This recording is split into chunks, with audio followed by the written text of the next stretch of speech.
కలుగునుగాక.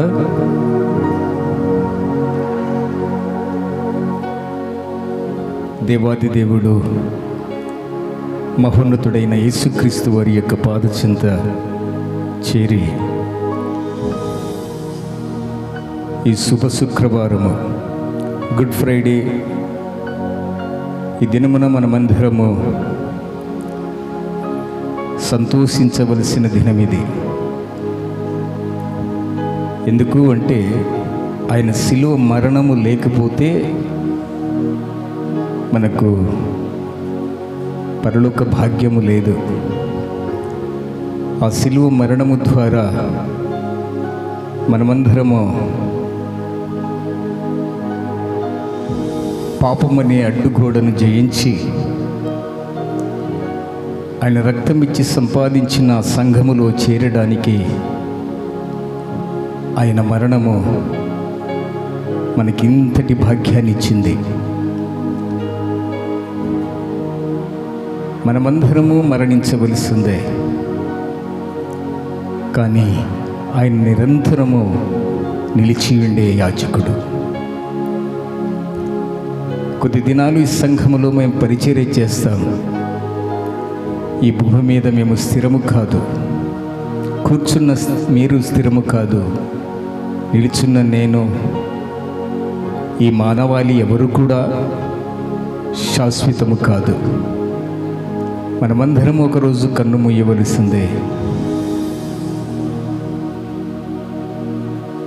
ఒక ఉద్యోగి, ప్రభుత్వ ఉద్యోగి 60 సంవత్సరాలు ఉంటే రిటైర్మెంట్ కావాల్సిందే. సేవ చేస్తున్న మేము ఏ సమయంలో మరణం రింగి వేస్తుందో తెలియదు. ఎవరైనా కానీ ఈ లోకం విడిచి వెళ్ళవలసిందే. నిలవరమైన పట్టణం మనకి ఇక్కడ లేదు. శాశ్వతమైన రాజ్యము పరలోకములో ఉంది. ఆ రాజ్యం కొరకు మనమందరం ప్రయాసపడుతున్నాం. ప్రియులారా, మరణమును జయించిన వాడే పరలోకమునకు తీసుకుని వెళ్ళుటకు ఒక మార్గదర్శి. అందుకే యేసుప్రభుల వారు అన్నారు, నేనే మార్గమును సత్యమును జీవమునై ఉన్నాను అన్నాడు. ఆ మార్గమును అనుసరిస్తూ ఈ లోకములో జీవించినంత కాలము మనుషులమైన మనము మంచిని పెంపొందించుతూ చెడును తగ్గించుకొని చెడును అసహించుకొనుచు మంచిని చేయుచు ముందుకు సాగుటకు మనమందరం ప్రయత్నించాలి. ఇది అశాశ్వతమండి. తల్లి గర్భములో నుంచి దిగంబరిగా వచ్చాం, దిగంబరిగా వెళతాం. ఎప్పుడు ఏమవుతుందో తెలియదు. మనం ఆరాధించే ఆరాధ్య దైవము కూడా 33.5 సంవత్సరములు ఈ భూమి మీద నివాసము చేశాడు. 3.5 సంవత్సరములు తండ్రి పనుల మీద పగలు ప్రకటించేవాడు, రాత్రి ప్రార్థించేవాడు. అలాగూ ఆయన దినచర్య కొనసాగింది. దేవాది దేవుడై ఉండి దాసుని స్వరూపము ధరించుకొని రిక్తుడిగా మన కోసం దరిద్రులమైన మనములను భాగ్యవంతులుగా చేయాలని ఆయన ఐశ్వర్యమును మనకిచ్చి ఆయన మన కోసం దరిద్రుడు అయిపోయాడు. ఆ శిలువ మ్రానులో ఆకాశమునకు భూమికి మధ్యగా 3 మ్రేకుల మధ్య వేలాడుచూ ఉన్నాడు. ఈ శుభ శుక్రవారము నీతిమంతుని జ్ఞాపకము చేసుకున్నట్టు ఆశీర్వాదకరం. ఆయన జ్ఞాపకము చేసుకుంటే మనకు ఆశీర్వాదం అండి. ఎంతోమంది చనిపోయారు, వారి ఎముకలు కుళ్ళు పట్టాయి. ఎంతోమంది దేహాలు దుర్వాసన వచ్చాయి. మన యేసు ప్రభుల వారు మరణించారు. అన్ని సమాధుల్లో ఎముకలైన ఆనవాలు దొరుకుతావేమో, కానీ మన యేసు ప్రభుల వారి యొక్క సమాధిలో ఆనవాలు దొరకవు. ఆయన లేచిన దేవుడు, మరణమును మన కోసం మరణాన్ని పొందుకున్నాడు. ఆయన ప్రాణం పెట్టుటకు అధికారం ఉంది, ప్రాణము తీసుకున్నటకు అధికారం ఉంది. ఇంత అధికారి అయినా ఆయన మన కోసం ఎందుకు ప్రయాసపడ్డాడు? ప్రియులారా, కడుపున పుట్టిన బిడ్డలు తప్పుదారిలో నడుస్తూ ఉన్నప్పుడు తల్లిదండ్రులకు బాధ, వేదన. అలాగే మనమును కన్న తండ్రి, ఆయన వాక్యము చేత మనమును కన్న తండ్రికి బాధ ఉంటుంది. రోడ్లంట తిరుగుతూ, సినిమా థియేటర్లో ఆనందిస్తూ, లోకానుసారమైన జీవితాన్ని జీవిస్తూ ఉంటే ఏ తండ్రికి బాధ ఉండదు? ఏ తండ్రికి ఆవేదన ఉండదు? అలాంటి ఆవేదనతో నా బిడ్డలు నాతో ఉండాలి, నా బిడ్డలు నిత్య జీవమును పొందుకోవాలి, నా బిడ్డలు నాతో 1000 సంవత్సరాలలో 1000 పరిపాలనలో నాతో నా బిడ్డలు ఉండాలని ఆశపడి ఆయన ఈ లోకానికి వచ్చాడు.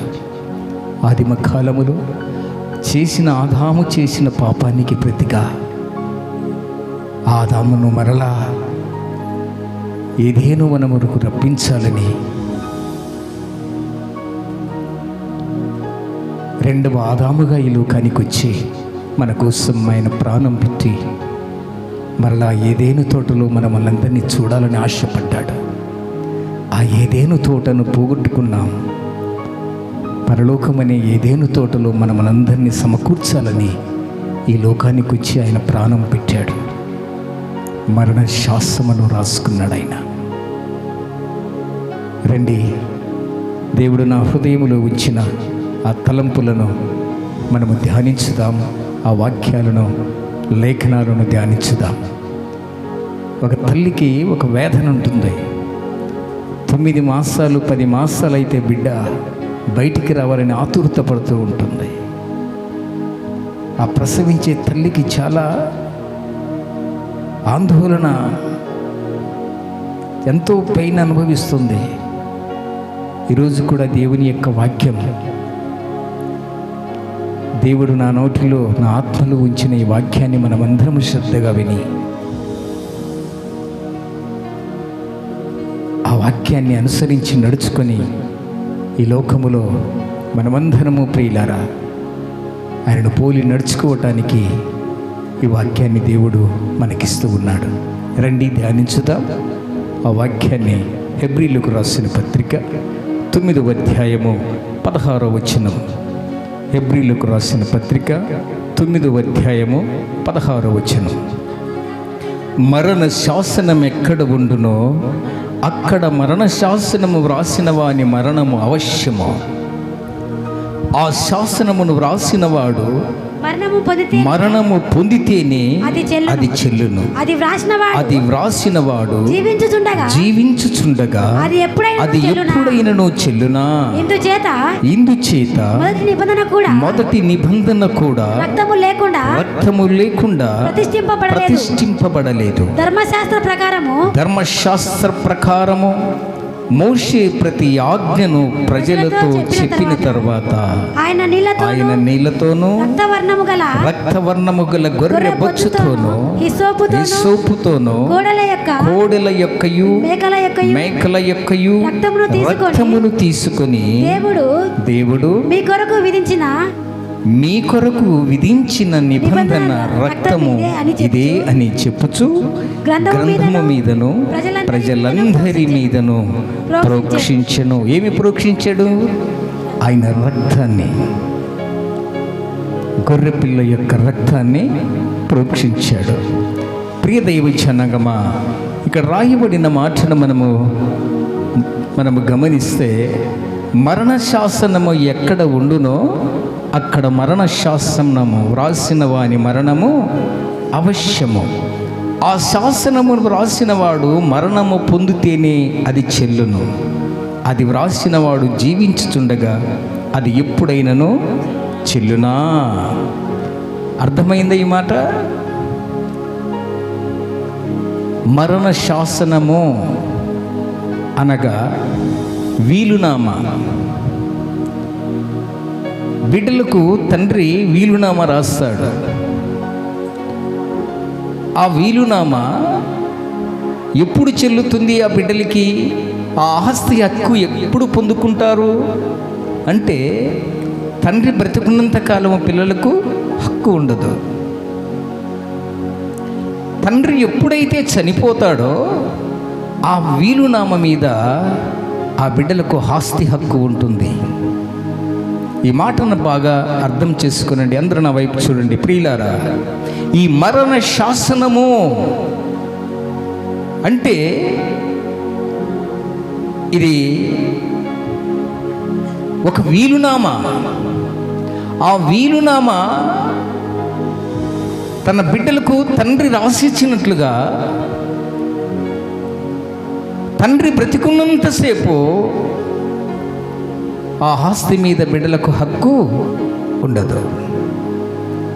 తండ్రి చనిపోతేనే ఆ బిడ్డలకు ఆ వీలునామా మీద హక్కు ఉంటుంది.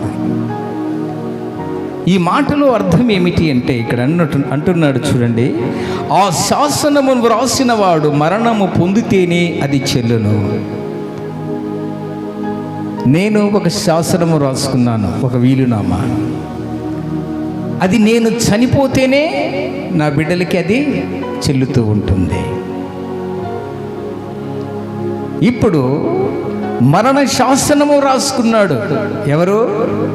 మనము ఆరాధించే ఆరాధ్య దైవం యేసు ప్రభుల వారు. ఇప్పుడు ఆ వీలునామా చెల్లాలి అని అంటే ఆయన మరణించాలి. ఆయన బ్రతికుంటే ఆ వీలునామాకు విలువ లేదు అని అర్థం. ఆయన చనిపోతేనే ఆ వీలునామాకు అర్థం ఉంటుంది. ఆ వీలునామా చెల్లాలంటే ఆ వీలునామా వ్రాసిన వాడు చనిపోవాలి. మనందరి కోసం పరలోకమును స్వాధీనపరచుకోవడానికి మనందరి కోసం ఒక వీలునామా రాశాడు. ఆయన ఒక వీలునామా రాసుకున్నాడు. నేను చనిపోతే నా ఆస్తి నా బిడ్డలకు రావాలి. నేను ఈ లోకం విడిచి వెళితే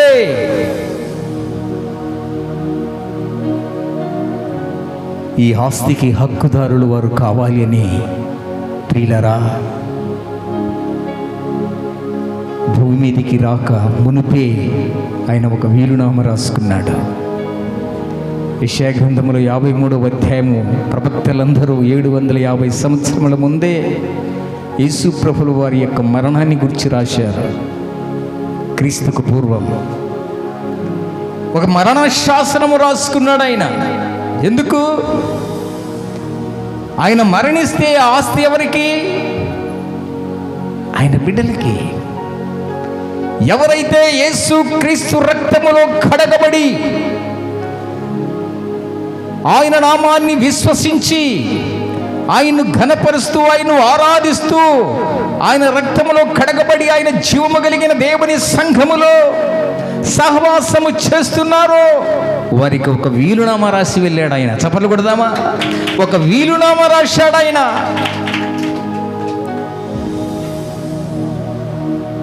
ఆ వీలునామాలో మనకందరికీ ఆస్తి హక్కునిచ్చాడు ఆయన. ఇప్పుడు ఆయన చనిపోయిండు కాబట్టి ఆ వీలునామాకు విలువ ఉందా విలువ లేదా? విలువ ఉందా విలువ లేదా? విలువ ఉంది. ఆయన బ్రతికుంటే ఆయన రాసిన వీలునామాకు విలువ లేదు. ఇప్పుడు ఆయన చనిపోయాడా? ప్రియులారా, ఈరోజు గుడ్ ఫ్రైడే, శుభ శుక్రవారం, మరణ శాసనము రాసుకున్నాడు ఈ దినం. నేను చనిపోతే ఈ ఆస్తి హక్కంతా నా బిడ్డలదే.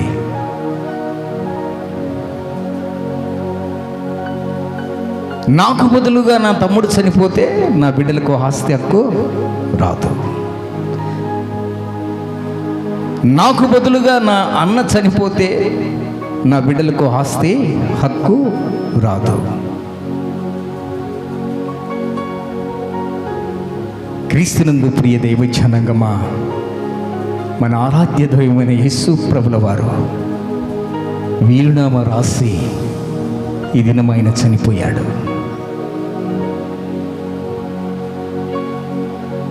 అక్కడ అంటున్న మాట చూడండి, ఆ శాసనము వ్రాసిన వాడు మరణము పొందితేనే అది చెల్లును. అది రాసిన వాడు జీవించుచుండగా అది ఎప్పుడైనా చెల్లునా? ఇప్పుడు ఆయన మరణించాడు గనుక ఈ శాసనము, ఈ వీలునామా మీద మనందరికీ హక్కు ఉంది. ఆస్తి హక్కు ఏంటి? ఆస్తి పరలోకమునకు మనమందరము హక్కుదారులమై ఉన్నాం. ఇక్కడ రాస్తున్న మాటను చూడండి ప్రియులారా. అందుకే 18వ వచనము చూడండి, ఇందుచేత మొదటి నిబంధన కూడా రక్తము లేకుండా ప్రతిష్ఠింపబడలేదు. మొదటి నిబంధన అంటే ఏంటి? పాత నిబంధన. ఈ పాత నిబంధనలో కూడా రక్తము లేకుండా ప్రతిష్ఠింపబడలేదు. అది క్రొత్త నిబంధనకు రక్తం ఉంది, పాత నిబంధనకు కూడా రక్తం ఉంది. మనిషిని యొక్క పాపాలు పోవాలంటే మేకలను, ఎడ్లను, వీటన్నిటిని తీసుకొని వస్తారు. ప్రధాన యాజకుడికి ఒక పాత్ర తీసుకొని ఆ పాత్రలో రక్తమును తీసుకొని ఆయన ఆవరణము నుంచి పరిశుద్ధ స్థలమునకు వెళ్ళి, పరిశుద్ధ స్థలము నుంచి అతి పరిశుద్ధ స్థలమునకు వెళ్ళి సంవత్సరమునకు ఒక్కసారి మనుషుల యొక్క పాపానికి ప్రతిగా గొర్రెల యొక్కయు, మేకల యొక్కయు, ఎడ్ల యొక్క రక్తము ద్వారా మనుషుల యొక్క పాపమును పోతుందని ఆయన సంవత్సరమునకు ఒక్కసారి ప్రధాన యాజకుడు వెళ్ళి ఆ యొక్క అతి పరిశుద్ధ స్థలములో, ఆ దేవుని యొక్క ఆవరణములో అనగా ప్రత్యక్ష గుడారములో ఉన్న ప్రతి ఉపకరణములకు కూడా ఆయన రక్త ప్రోక్షణ జరిపిస్తాడు ప్రధాన యాజకుడు.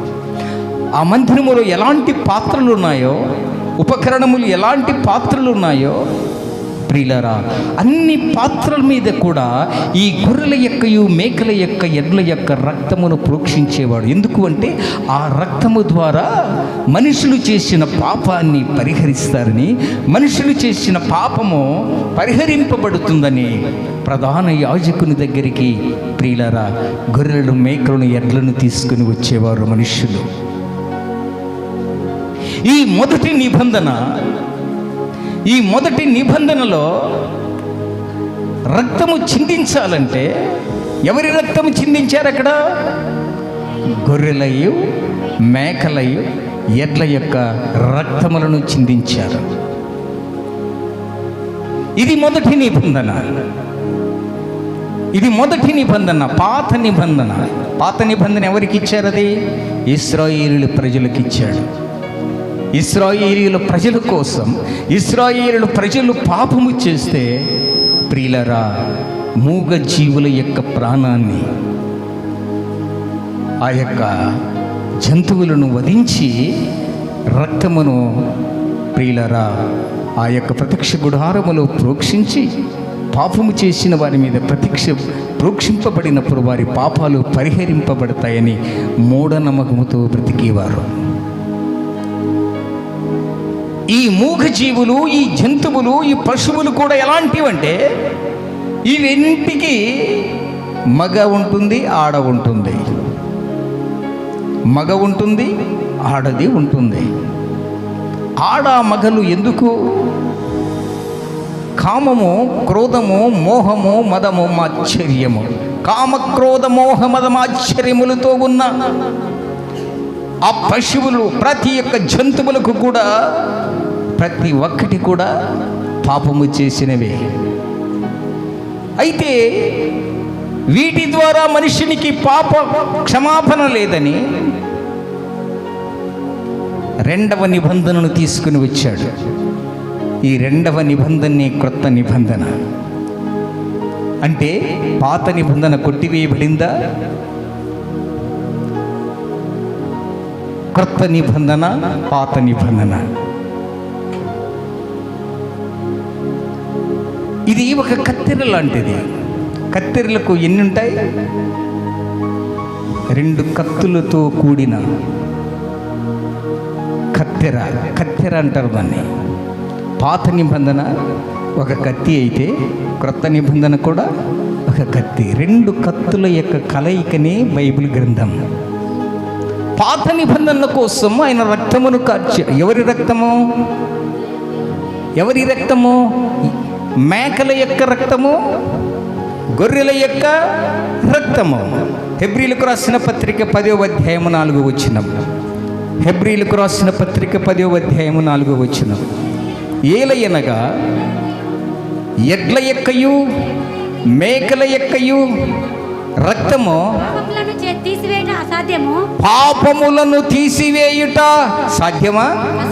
అసాధ్యము. పాత నిబంధన గ్రంథములో రాయబడిన ప్రకారము మనుషుల యొక్క పాపము పోవాలంటే మేకల యొక్కయు ఎడ్ల యొక్కయు రక్తమును ప్రోక్షించేవారు.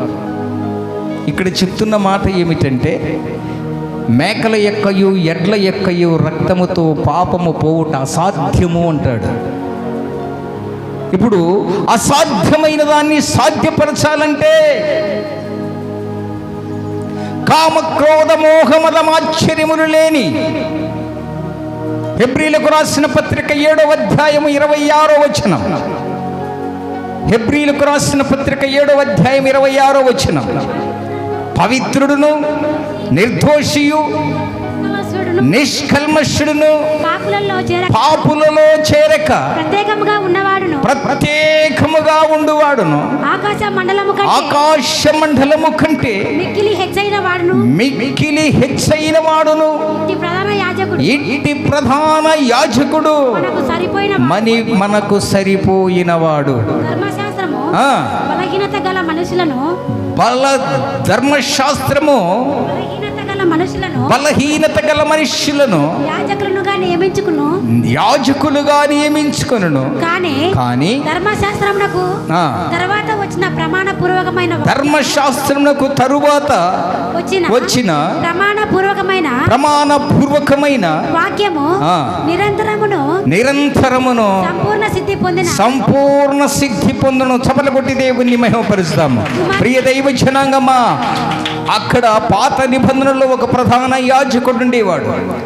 మనుషుల పాపము చేస్తే ఆ మనుషుల యొక్క పాపానికి ప్రతిగా ప్రధాన యాజకుడు గొర్రెల యొక్కయు మేకల యొక్కయు ఎడ్ల యొక్క రక్తమును తీసుకొని సంవత్సరమునకు ఒక్కసారి అతి పరిశుద్ధ స్థలమునకు వెళ్ళి ఆ యొక్క వారి మీద రక్త ప్రోక్షణ జరిపించినప్పుడు పాప క్షమాపణ జరుగుతుందనుకున్నారు. ఇశ్రాయేలు ప్రజలందరూ దాన్ని గైకొన్నారు, అనుభవించారు. అయితే సంవత్సరమునకు ఒక్కసారే అతి పరిశుద్ధ స్థలమునకు వెళ్ళేవారు. ఇక్కడ అంటున్నాడు, మన ప్రధాన యాజకుడు ఎవరట? ఆయన సేవ చేస్తున్న ప్రతి సేవకుడు కూడా యాజకుడే. ఈ యాజకుడు 70 సంవత్సరములు అధిక బలముంటే 80 సంవత్సరం బ్రతుకుతాడు.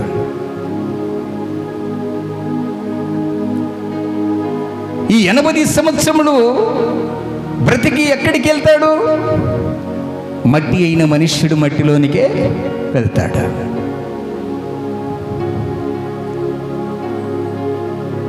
దేవుని సేవ చేస్తున్న ప్రతి కాపరి కూడా ఒక యాజకుడే. ఆ యాజకుడు ఆయుష్కాలము అధికమైతే 70 లేక 80 సంవత్సరములు. ఒక ఉద్యోగి, ప్రభుత్వ ఉద్యోగికైతే రిటైర్మెంట్ 60 సంవత్సరములు. 60 సంవత్సరములు దాటితే ఇంట్లో కూర్చోవాలి. అయితే మన యేసు ప్రభుల వారు, మన ఆరాధ్య దైవం ఎలాగట? మేము 70-80 సంవత్సరములు మా జీవము ఉన్నంత కాలము సేవ చేస్తాము. చనిపోయిన తర్వాత మనము సేవ చేయలేము. చనిపోయిందంటే మన ఆధార్ కార్డు ఉంటుందా?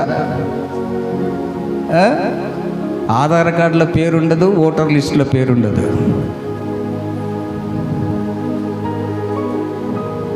మేము దేవుని యొక్క సేవకులు తాత్కాలికమే, కానీ నిరంతరము ఎప్పుడు నిలిచే ప్రధాన యాజకుడు ఒకరున్నారు. ఆయనే మన ఆరాధ్య దైవమైన యేసు ప్రభుల వారు. ఆయనకు మరణము లేదు. ఓ మరణమా, నీ విజయం ఎక్కడని మరణపు ముళ్ళు విరిచినవాడు ఆయన. 70 కాదు 80 సంవత్సరములు, కోట్ల కోట్ల కోట్ల కోట్ల సంవత్సరాలు ఆది పుట్టక మునుపే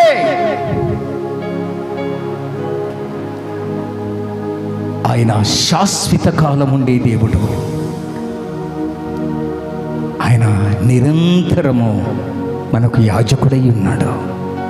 మేమందరము రోగాలు వస్తే చనిపోతాం, యాక్సిడెంట్లు అయితే చనిపోతాం.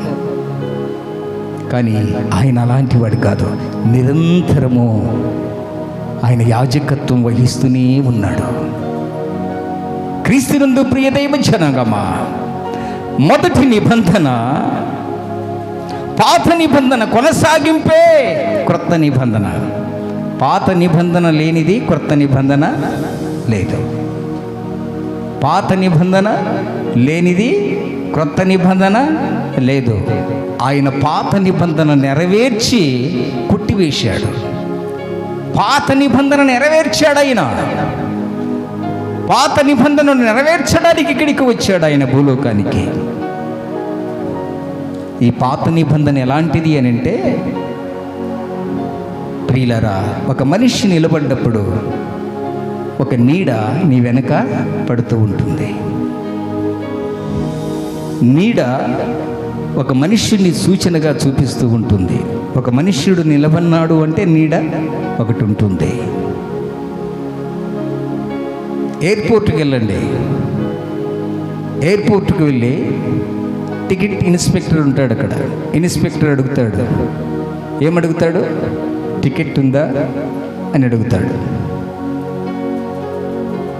మన స్వదేశంలో తిరగాలంటే టికెట్ అవసరం. టికెట్తో కూడా ఏమడుగుతాడో తెలుసా? ఆధార్ కార్డు అడుగుతాడు. విదేశాలకు వెళ్ళాలంటే పాస్పోర్ట్ ఉండాలి. స్వదేశములు తిరగాలంటే టికెట్తో పాటు ఆధార్ కార్డు ఉండాలి. విదేశాలకు వెళ్ళాలంటే టికెట్తో పాటు పాస్పోర్ట్ కూడా ఉండాలి. టికెట్ అడిగాడు, టికెట్ చూపించాను, ఆధార్ కార్డు ఉందా అంటాడు. ఎందుకయ్యి ఆధార్ కార్డు, నేనున్నాను కదా అంటే ఒప్పుకుంటాడా?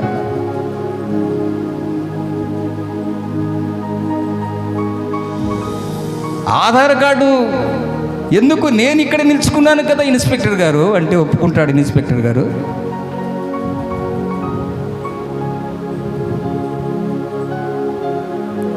భూమి మీద ఉన్న ప్రతి మానవాళికి ఆధార్ కార్డు ఎంత ఆధారమో, పాత నిబంధన గ్రంథము కూడా మనకు ఒక ఆధారం. ఆ పాత నిబంధనను నెరవేర్చుకుంటూ క్రొత్త నిబంధనను తీసుకుని వచ్చాడు.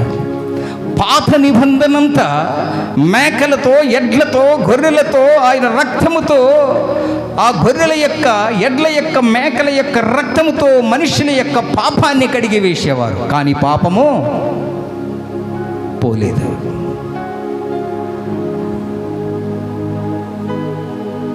ఆధార్ కార్డు అవసరమా కాదా? టికెట్ ఇన్స్పెక్టర్ దగ్గరికి ఎదురుగా నిలబడి ఆధార్ కార్డు అవసరమా? నేనున్నాను కదా, నన్ను చూడు అడుగుతారా? అడగరా? కొలస్సీలకు రాసిన పత్రిక 2వ అధ్యాయము 17వ వచనం. కొలస్సీలకు రాసిన పత్రిక 2వ అధ్యాయము 17వ వచనం. ఇవి రాబోవు వాటి ఛాయే కానీ నిజ స్వరూపము క్రీస్తులో ఉన్నది. అతి వినే హెబ్రీలకు రాసిన పత్రిక 10వ అధ్యాయము 1వ వచనం.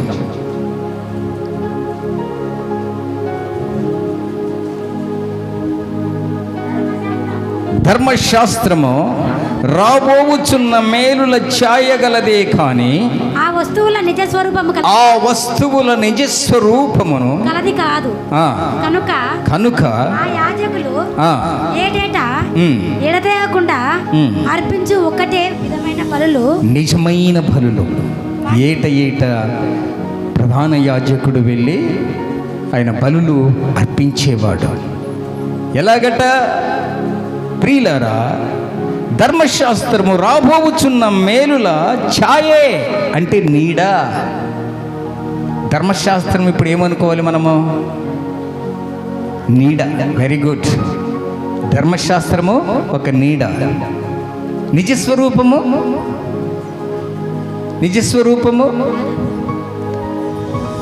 ఇప్పుడు నిజస్వరూపం అంటే ఎదురుగా ఒక ఇన్స్పెక్టర్ నీకు టికెట్ అడుగుతాడు. టికెట్ అడుగుతున్నప్పుడు నీవు నిజముగా మనిషివే కదా, నిజస్వరూపం ఆయనకి ఎదురుగా కనపడుతుంది. అయినా ఏమడుగుతాడు ఆయన? ఆధార్ కార్డు ఉందా? ఆధార్ కార్డు ఒక ఛాయ, ఆధార్ కార్డు ఒక నీడ. నీవు ఎదురుగా నిలబడ్డా కానీ నిన్ను చూడాడు ఆయన. నిజస్వరూపం నేను కనిపిస్తున్నాను కదా, ఆధార్ కార్డు ఎందుకు అంటే అది ఒప్పుకోడు. పాత నిబంధన కొట్టి వేయబడింది అంటే అదే ఒప్పుకోరు. క్రొత్త నిబంధన గాని పాత నిబంధన గాని రెండు కత్తుల కలయికనే బైబిలు గ్రంథం. ప్రియులారా, పాత నిబంధన అంతా పాత నిబంధన ఎడ్లు, మేకలు, గొర్రెల యొక్క రక్తముతో మనుషుల యొక్క పాపం ప్రాయశ్చిత్తం అవుతుందని నమ్మేవారు.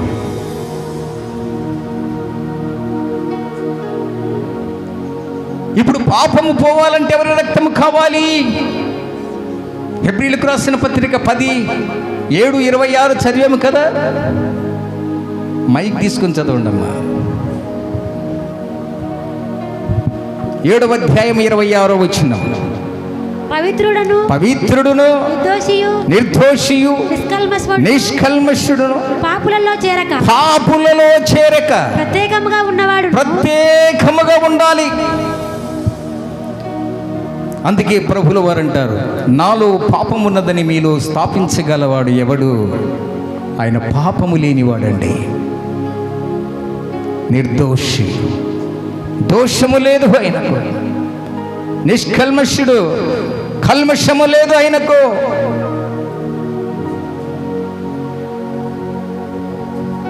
ఇప్పుడు మనం ఒక ఇల్లు కట్టాలంటే ఏం చేస్తామండి?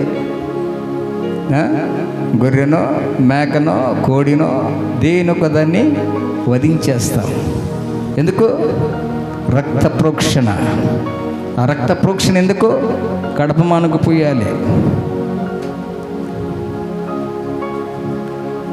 ఆ కుటుంబంలో ఉన్న వారికి శుభములు కలుగుతుందని రక్త ప్రోక్షణ జరిపిస్తారు. ప్రియులారా, పాత నిబంధనలో అలాంటి రక్త ప్రోక్షణ జరిగింది. పాత నిబంధనలో రక్త ప్రోక్షణ జరిగింది. మేకల రక్తం, గొర్రెల రక్తం, ఎడ్ల రక్తం. ఆ రక్తముతో పాపము పోదని 2020 సంవత్సరముల క్రితం ప్రేమయై ఉన్న దేవుడు, సర్వోన్నతుడైన యేసుక్రీస్తు వారి ఈ లోకానికి వచ్చారు. రెండవ గ్రంథమైన క్రొత్త నిబంధనను మనకిచ్చాడు. ఆ క్రొత్త నిబంధన నెరవేర్పు, పాత నిబంధన నెరవేర్చడానికి క్రొత్త నిబంధనను తీసుకుని వచ్చాడు. పాత రక్తముతో పాప క్షమాపణ, పాపాన్ని పరిహరింపలేమని క్రొత్త నిబంధనకు క్రొత్త రక్తము కావాలని, ఆ రక్తము మనిషిని యొక్క రక్తమై ఉండాలి. ఆ మనిషిని యొక్క రక్తముతోని మనిషినికి పాప విమోచన కలుగుతుందని 2000 సంవత్సరం క్రితం యేసు ప్రభుల వారి లోకానికి వచ్చి మన కోసం ప్రాణం పెట్టాడు. ఆయన మన కోసం ప్రాణం త్యాగము చేశాడు ఆయన.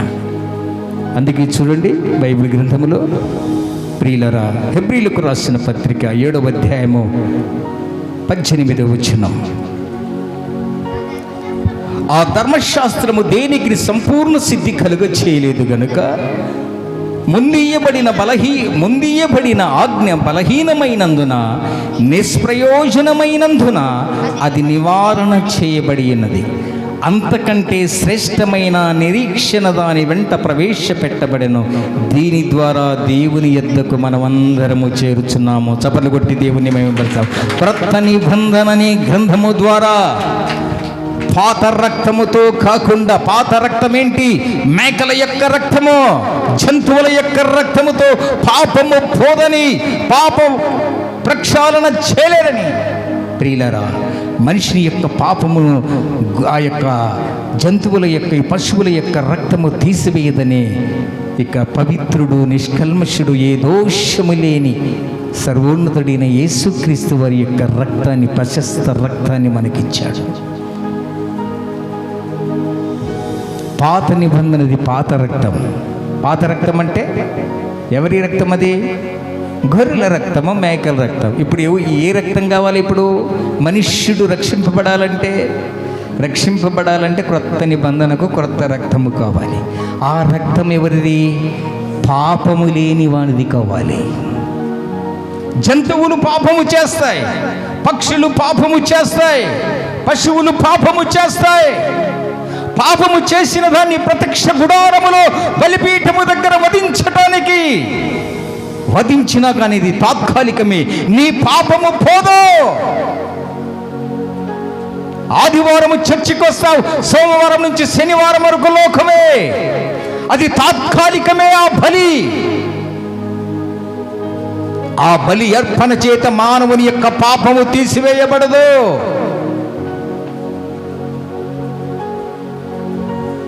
నరబలి కావాలి.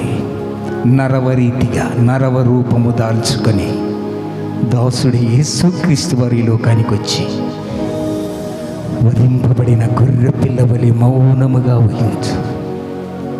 నీవు రాజువా? అవును, నేను రాజునే. సత్యమును గూర్చి సాక్ష్యమిచ్చుటకు నేను వచ్చి ఉన్నాను. నేను పుట్టి ఉన్నాను. ఆ సత్యం ఏంటి? నీ వాక్యమే సత్యము. ఎవరైతే వాక్యము విని దాన్ని గైకుంటారో వారి నా ప్రియ శిష్యులు అన్నాడు. ఆయన రక్తము చేత ఎందరైతే విమోచింపబడ్డారో ఆయనకు మనమందరము శిష్యులం. ప్రియులారా, ఆయన రక్తములో అంత విలువ ఉంది. ఆయన శిలువ మ్రాణిలో 7 మాటలు పలికి ఆయన ప్రాణాన్ని, తండ్రి నా ఆత్మను అప్పగిస్తున్నానని తన ప్రాణాన్ని అప్పగించినట్లుగా చూస్తూ ఉన్నాం. ఆయన గొల్గతా కొండపైన కార్చిన ప్రతి రక్తము, ఈ మాట బాగా వినండి, గొల్గతా కొండపై కార్చబడిన రక్తపు బిందువులు ప్రియులారా పరలోకమునకు వెళ్ళాయి. పరలోకములో జ్యేష్ఠుల సంఘములో, పెద్దల సమక్షములో, వేలాది దూతల సమక్షములో నిరంతరము మన పాపముల ప్రక్షాళన కోసం, మన కోసం నిరంతరము విజ్ఞాపన చేస్తూ ఉన్నాడు. ఎవరి రక్తం? యేసయ్య రక్తం. ప్రియులారా, మానవుని యొక్క రక్తం ఆదిమ కాలములో ఆదికాండము 4వ అధ్యాయము 10వ వచనమును గమనించినట్లయితే హేబేలు యొక్క రక్తము భూమి మీద నేలను తాకింది. ప్రభు అంటున్నాడు 4వ అధ్యాయం 10వ వచనం, అప్పుడు ఆయన నీవు చేసిన పని ఏమిటి? నీ తమ్ముని యొక్క రక్తము రక్తము యొక్క స్వరము నేలలో నుండి నాకు మొరపెట్టుచున్నది. Praise the Lord. కయీను, నీ తమ్ముడైన హేబేలును నీవు చంపావు. ఆ తమ్ముని యొక్క రక్తము నేలలో నుండి ఆ స్వరము నేలలో నుండి హేబేలు యొక్క స్వరము అంటే రక్తములో స్వరం ఉంది. ఆ స్వరముతో నాకు మొరపెట్టుచూ ఉంది.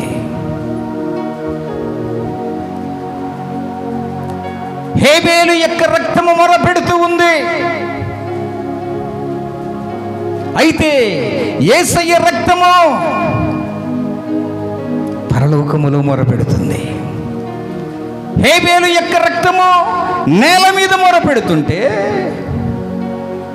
యేసయ్య రక్తం మనమును ఆ రక్తము ద్వారా కొని విలువ పెట్టి కొని ఆ రక్తం ఇప్పుడు పరలోకములో ఉంది. ఆ రక్తము ఎప్పుడు నిరంతరము మన కోసం విజ్ఞాపన చేస్తూ ఉంటుంది. హేబేలు రక్తము ఎక్కడి నుంచి మొరపెడుతుందట? నేలలో నుండి. అది బాగా చదవడం ఒక మాట. చేసిన పని ఏమిటి? నీ తమ్ముని రక్తము యొక్క స్వరము. నీ తమ్ముని యొక్క రక్తము యొక్క స్వరము అంటే రక్తానికి ఏముంది? స్వరం. రక్తములో జీవం ఉంది, ప్రాణం ఉంది. ఎవరు సాక్ష్యాలు చెప్పాల్సిన అవసరం లేదు. నేలలో నుండి నీ తమ్ముని హేబేలు యొక్క రక్తము స్వరముగా నాకు మొరపెడుతూ ఉంది. ప్రియదైవ జనగమా, హేబేలు యొక్క రక్తాన్ని మనము చూస్తే నేలలో నుండి మొరపెడుతూ ఉంటుంది.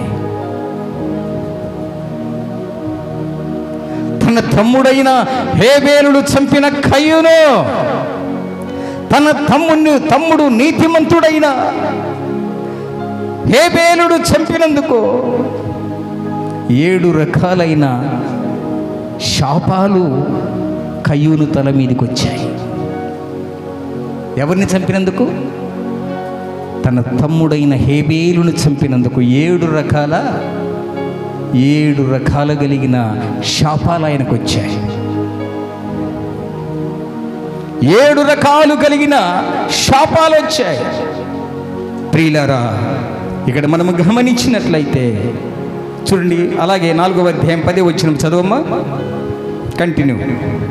అప్పుడు ఆయన నీవు చేసిన పని ఏమిటి? నీ తమ్ముని రక్తము యొక్క స్వరము నేలలో నుండి నాకు మొరపెట్టుచున్నది. కావున నీ తమ్ముని యొక్క రక్తమును నీ చేతిలో నుంచి పుచ్చుకొనుటకు నోరు తెరిచిన ఈ నేల మీద ఉండకుండా నీవు సేవింపబడిన వాడవు. నీవు నేలను సేద్యపరచినప్పుడు అది తన సారమును ఇక మీదట నీకు ఇయ్యదు. Praise the lord. ఇవన్నీ ఏంటింట? తన తమ్ముణ్ణి చంపినందుకు హేబేలు తల మీదికి 7 శాపాలు వచ్చాయి. ఈరోజు ఎన్ని మాటలు మనం నేర్చుకోవాలి? 7 మాటలు సిలువలో పలికాడు. అవన్నీ మనకు తెలుసు గనక 7 మాటలు, 7 శాపాలు వచ్చాయి. హేబేలు రక్తము నేలలో నుంచి మొరపెడితే కయ్యూను తల మీదికి 7 రకాలైన శాపాలు వచ్చాయి. పరలోకములోనున్న నా యేసయ్య రక్తము మొరపెడితే ప్రతి విశ్వాసి తల మీదికి 7 ఆశీర్వాదాలు వచ్చాయి. నేల మీదనున్న హేబేలు యొక్క రక్తము యొక్క స్వరము మొరపెడితే శాపాలు 7 రకాలు కలిగిన శాపాలు వచ్చాయి. పరలోకములో ఉన్న యేసయ్య రక్తము మొరపెడితే ఆయన సన్నిధిలో బ్రతుకుచూ ఉన్న ప్రతి విశ్వాసి, ఆయన రక్తములో కడగబడిన ప్రతి విశ్వాసి, ఆయన రాజ్యము కొరకు సిద్ధపాటు కలిగిన ప్రతి విశ్వాసి, వారి తల మీదికి 7 రకముల కలిగిన ఆశీర్వాదాలు వచ్చాయి. మొదటి శాపం ఏంటో తెలుసా? చదవండి ప్రియులారా.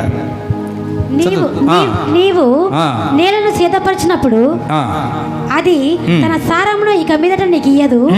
నీవు భూమి మీద అంతకు ముందు మాట చదవమ్మా. ఆదికాండము 4వ అధ్యాయం 10వ వచనం. నీవు ఈ నేల మీద ఉండకుండా నీవు శపింపబడిన వాడవు. మొట్టమొదటిగా శాపాన్ని అనుభవిస్తున్నాడండి. మొదటి మాట ఏంటి? శాపము. హేబేలు మీదకి వచ్చింది ఒక శాపం. కానీ భూమి మీద ఉన్న హేబేలు యొక్క రక్తము మరపెడుతూ ఉంది, రే కయీను, నన్ను చంపావు, నీకు శాపము కలుగునుగాక, నీవు నాశనమైపోతావు, నీవు దుర్మార్గుడవి, దూషకుడవని హేబేలు యొక్క రక్తము దూషిస్తూ ఉంది, మొరపెడుతూ ఉంటుంది. కానీ పరలోకములో ఉన్న నా యేసయ్య రక్తము, నీవు నీతిమంతుడివి కావాలి, నీవు దోషివి కాకూడదు, నీవు శాపాన్ని మోయకూడదు, నీవు నా బిడ్డవమ్మా, నీవు నా కన్న కుమారుడివిరా, నీవు శాపాల పాలవు కాకూడదని ఆ గొల్గొతా కొండ పైన వేలాడుచున్న శిలువ మ్రానుకు నేను వేలాడాను. 3 రేకుల మధ్య వేలాడబడినాను. మ్రాను మీద వేలాడబడిన ప్రతివాడు శాపగ్రస్తుడు, నీ కోసం శాపాన్ని మోస్తున్నాడు. కయ్యూరు చేసిన పాపానికి ప్రతిగా ఆయన శిలువ మీద కొట్టబడ్డాడు, ఈడ్వబడ్డాడు, తన్నబడ్డాడు, ఎంట్రుకలు పెరకబడ్డాడు, ఉమ్మివేయబడ్డాడు. ఎవరి కోసం? మన కోసం. సిలువలో సాగింది యాత్ర, కరుణామయుని దయగల పాత్ర,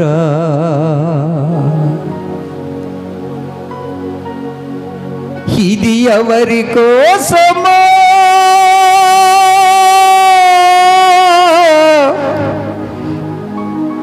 ఈ జగతి కోసమో ఈ జనము కోసమో సిలువలో సాగింది యాత్ర, కరుణామయుని దయగల పాత్ర, పాలు కారే దేహంబు పైన కలుషాత్ముల కొరడాలెన్నో, పాలు కారే దేహంబు పైన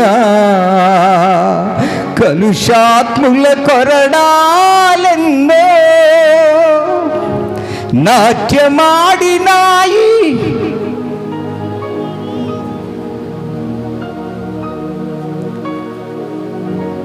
ఆ పురవీధుల్లో కొరడాలతో ఆయన వీపు మీద నాట్యమాడుచున్నాయి.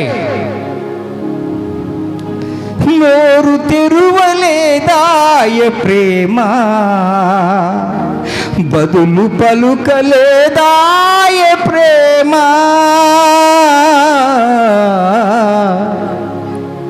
ఇది ఎవరి కోసమో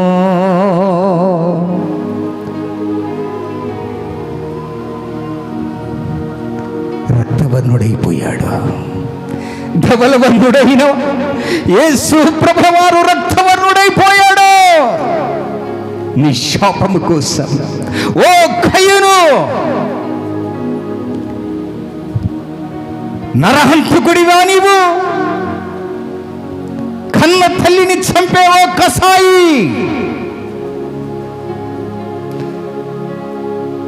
ఒకే రక్తము పంచుకొని పుట్టినవో సహోదరుడా, ఈ శబ్ద యంత్రము ద్వారా ఈ గుడ్ ఫ్రైడే సందర్భముగా నిన్ను ప్రభు హెచ్చరిస్తూ ఉన్నాడు. నీ రక్తము పంచుకొని పుట్టిన సహోదరుణ్ణి చంపేస్తున్నావా?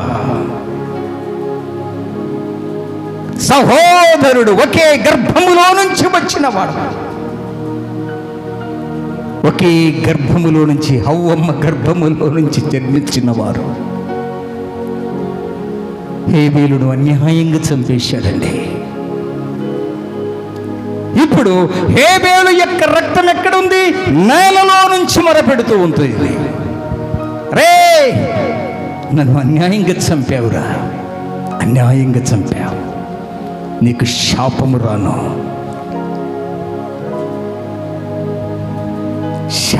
శపిస్తూ ఉంది హేబేలు యొక్క రక్తం. యేసయ్య రక్తం, యేసయ్య రక్తం శపించేదా? హేబేలు యొక్క రక్తము శపిస్తూ ఉంది, నా యేసయ్య రక్తము మాత్రం నీ శాపాన్ని, నీ పాపాన్ని ఎంత కలువరి సిలువలో మోసాడైనా. నీకు రావలసిన శాపాన్ని ఆయన సిలువలో మోసాడు. మ్రాను మీద వేలాడి నీ శాపాన్ని, నీ పాపాన్ని భారము మోసాడైనా. క్రీస్తునందు ప్రియ దైవ జనగమా, మొదటి రకము 7 రకములకు పాపములు మొట్టమొదటి యొక్క పాపము శాపము. శాపానికి బదులుగా నేలలో నుంచి హేబేలు రక్తము మొరపెడుతూ ఉంది. రే నీవు పాపి, నీవు శాపముతో ఉన్నవాడివి, నీవు దుర్మార్గుడవు, నీవు దూషకుడవు అని ఏలెత్తి చూపిస్తూ ఉంటుంది హేబేలు యొక్క రక్తం. కానీ నా యేసయ్య రక్తం కరములు చాపుతూ ఉంటుంది. నా కుమారుడా, తప్పిపోయిన కుమారుడు పందులు తినే పొట్టు దగ్గర పడి ఉన్నప్పుడు ఆ స్వరము ఎప్పుడు వింటాడో, ఎప్పుడు నా కుమారుడు తండ్రి అని పిలుస్తాడో, కౌగలించుకొని హత్తుకొని ముద్దాడాలని తండ్రి ఎదురు చూశాడు. అటువంటి కరుణామయుడండి మన యేసయ్య. పాపములో పట్టబడిన వ్యభిచారిని చూసి, అమ్మా ఎవరు పిలిచారు ఈ పిలుపు? అమ్మాని పిలిచావ ప్రభువా, వేరెవరు పిలువాని పిలుపు. అమ్మా, మొట్టమొదటిగా స్త్రీలను గౌరవించిన వాడు నా యేసయ్య. అమ్మా, ఈ లోకములో ఒక వ్యభిచారి కనిపిస్తే ఎలా చూస్తామో తెలుసా? ఒక వ్యభిచారిని చూసినప్పుడు, అమ్మా ఇక మీదట నువ్వు పాపము చేయకమని చెప్పినవాడు నా యేసయ్య. అంత కరుణామయుడు. హేబేలు రక్తము శాపము, శాపము కలుగునుగాక. మనం అంటాం కదా, నాశనమైపోవాలను. కొందరైతే ఆడవాళ్ళు అయితే ఇట్లా అంటారు, నాశనముగాను. హేబేలు రక్తము శపిస్తూ ఉంది, యేసయ్య రక్తం దీవిస్తూ ఉంటుంది. కరములు చాపుతాయి, కరములు చాపుతున్నాయి. రారా తండ్రి యొద్దకు తిరిగి రారా, తప్పిపోయిన కుమారులారా తండ్రి యొద్దకు చేరరావా. దైవజనగమా, ఈ మధ్యన కాల సమయంలో 7 మాటలకు ప్రతిగా 7 మాటలు మనం వింటున్నాం. నేలలో నుంచి మరపెట్టబడిన హేబేలు యొక్క రక్తము మరపెడితే 7 రకాలు కలిగిన శాపాలు ఈ భూమి మీదకి వచ్చాయి. 7 రకాలు కలిగిన శాపాలు కయ్యూని మీదకి వచ్చాయి. ఎక్కడ నుంచి మొరపెడుతుంది ఆ రక్తం? అందరు చెప్పాలా ఎక్కడ నుంచి? కానీ మన యేసయ్య రక్తం ఎక్కడుంది? పరలోకములో ఉంది. పరలోకములో ఉన్న రక్తము మొరపెడితే నిన్ను శాసించి, నిన్ను శాపించి, నిన్ను వ్యతిరేకించి, నిన్ను అవమానపరిచి, నువ్వు దుర్మార్గుడవు, దూషకుడవు, పనికి మాలిన వాడవని లోకము నిన్ను దూషిస్తూ ఉన్నప్పుడు నా యేసయ్య ఎంతో బాధపడుతున్నాడు. కరములు చాపి, రే బాబు వాడిని తిట్టొద్దురా, వాడు కూడా మనిషేరా, వానిలో కూడా నా ఆత్మ ఉందిరా. కరములు చాపి, దుష్టుడు మరణమునందు చేత నాకెంత మాత్రము సంతోషము కలుగునా, వాడు తమ తప్పు దిద్దుకుని, తమ ప్రవర్తన దిద్దుకుని నా తట్టు తిరుగుటయ్యే సంతోషకరమన్నాడు. క్రీస్తునందు ప్రియ దైవ జనగమా, 2వ శాపము చదవండి కంటిన్యూగా. నీవు నేలను సేద్యపరచునప్పుడు అది తన సారమును ఇక మీద. Praise the lord. 2వ శాపం ఏమొచ్చిందంటే, రే నువ్వు ఎంత భూమి దున్నినా కానీ వర్షము నీరివ్వదురా, నీ వేసిన పంట ఎండిపోవలసిందే. నీరు లేదు, భూసారము లేదు నీకు. నువ్వు ఎక్కడ విత్తనము వేసినా అది ఫలించదు. కారణం శపించబడిన వాడు. శాపముతో కొట్టుమిట్టాడుతున్నాడు కయ్యను. భూసారం ఇవ్వదు. ప్రియులారా, హేబేలు యొక్క రక్తము నేల మీద నుంచి మొరపెడుతుంది, ఓ భూమి వానికి సారం ఇవ్వద్దు. వాడు వేసిన పంటకు ప్రతిఫలము కూడా ఇవ్వద్దు. వాడు వేసిన విత్తనము చిగురించకూడదు, ఫలించకూడదు. శాపాలివి. కానీ నా యేసయ్య రక్తములు కడగబడిన వాడు ఎక్కడైనా విత్తనం వేస్తే 30 60 100 ఫలిస్తుంది. చప్పలు కొట్టి దేవుణ్ణి మేము పరుస్తాము. యేసయ్య రక్తము ఎక్కడుంది? పరలోకములో నుంచి మొరపెడుతుంది. ఆ రక్తం ఎలాంటంటే శాపాన్ని కోరుకోదు, పాపాన్ని కోరుకోదు. నీకు అన్ని ఆశీర్వాదాలు ఇవ్వాలని ఆశపడుతున్నాడు ఆయన. అన్ని నిన్ను దీవించాలని ఆశపడుతూ ఉన్నాడు. రెండవది, హేబేలు యొక్క రక్తము నేలలో నుంచి మొరపెడుతుంది. ఈ కయ్యూను వేసిన పంట, ఈడు కయ్యూను దున్నిన భూమి సారవంతము కాకూడదు, ఎండిపోవాలి వాడు. ఈ శాపాలు వాడికి. శపిస్తున్నావా? ప్రభు అంటాడు, దేవుని యొక్క వాక్యం అంటుంది, కృతజ్ఞతావచనమే నీ నోటికి రావాలి. పోకిరి మాటలైనను భూతులైన నీ నోటితో ఉచ్చరించకూడదు. ప్రభు అంటున్నాడు, నీవెక్కడ విత్తనం వేస్తే నా కుమారుడా, నా కుమారి, నీవెక్కడ విత్తనం వేస్తే, ఎందుకంటే నీవు నా రక్తములో కడగబడిన దానివి. నా రక్తములో కడగబడి నన్ను ఆరాధించే బిడ్డవు గనుక నీ పక్షాన నేను పరలోకములో నుంచి నేను మొరపెడుతున్నాను తల్లి నీకోసం. ఎప్పుడు నీకు దీవెనలే.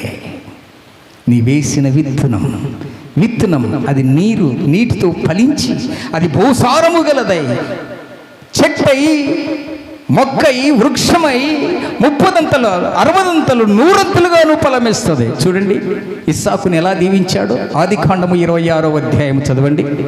ఆదికాండము 26వ అధ్యాయం 12వ వచనం. ఆదికాండము 26వ అధ్యాయం 12వ వచనం.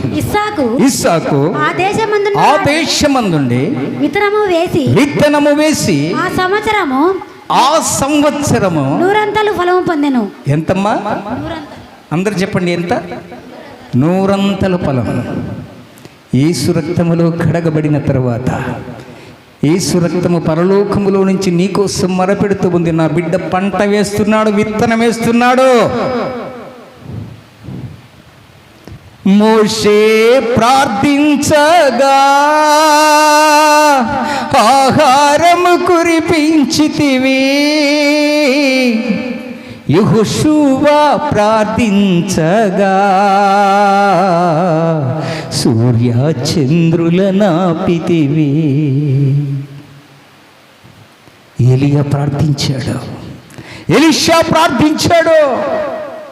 3.5 సంవత్సరములు కరువుతో విలవిలవిలలాడిపోయారు. ప్రియులారా, భక్తుడు ప్రార్థన చేసినప్పుడు ప్రియులారా మోపిడంత అంటే అరచేతి అంత మేఘము మోపిడంత వాననిచ్చిందట. ఎందుకు? పరలోకములో ఉన్న రక్తము నీ కోసం మొరపెట్టింది. పరలోకములో ఉన్న రక్తము నీ కోసం మొరపెట్టింది. నేలలో ఉన్న హేబేలు యొక్క రక్తము మనిషిని శపిస్తూ ఉంటే పరలోకములో ఉన్న యేసయ్య రక్తము నీకు దీవించాలని, నీవు పంట వేసినప్పుడు ప్రతిఫలము పొందాలని. ఆదికాండము చదువమ్మా. నీవు భూమి మీద దిగులు పడుచు. అదిగా తల్లి, ఆదికాండము 26వ అధ్యాయము 12వ వచనం. ఇస్సాకుని ఎలాగూ ఆ దేశమందును విత్తనము వేసి ఆ సంవత్సరమును నూరంతలు ఫలము పొందెను. యెహోవా అతనిని ఆశీర్వదించెను. కనుక ఆ మనుష్యుడు గొప్పవాడై అతడు మిక్కిలి గొప్పవాడగు వరకు క్రమముగా అభివృద్ధి పొందెను. చప్పలు కొట్టి దేవుణ్ణి మహిమపరుస్తాము.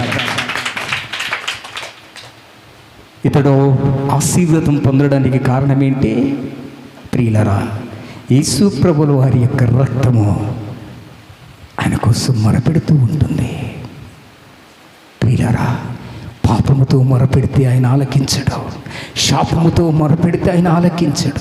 పరిశుద్ధుడిగా నీతిమంతుడిగా నీవు నిందారహితుడిగా ఉండి ఆయన పాద సన్నిధానంలో మొరపెట్టు, కన్నీరు కార్చు, నీ పంట ఫలిస్తూ ఉంది, నీ భూమి సారము కలిగిన దానిగా ఉంటుంది.